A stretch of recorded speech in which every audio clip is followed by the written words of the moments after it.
আসসালামু আলাইকুম। আশা করি সবাই ভালো আছেন। আমিও ভালো আছি। আমি দুটো কথা বলার জন্য আজকে ভিডিও বানাচ্ছি।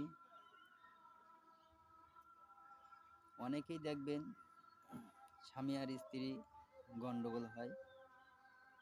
গন্ডগোল হয় কিসের জন্য? তার বউর পেটে বাচ্চা আছে। ছেলের বক্তব্য হচ্ছে যে আমার একটা ছেলে সন্তান হোক। আর মায়ের কথা, আল্লাহ যেটা দেবে আমার সেইটাই ভালো। তবে একটা জিনিস আছে, সেটা হচ্ছে এই, মেয়ে সন্তান সবথেকে বেশি ভালোবাসে, ছেলে সন্তান না। আর দেখবেন ছেলে দুদিন পরে লাথি মেরে খেদিয়ে দিবে, কিন্তু মেয়ে বুকে টেনে নেবে। তাই বাপের বলো আর মার বলো, এই ভিডিওটা যদি ভালো লাগে সবাইকে কমেন্টে জানিয়ে দেবেন।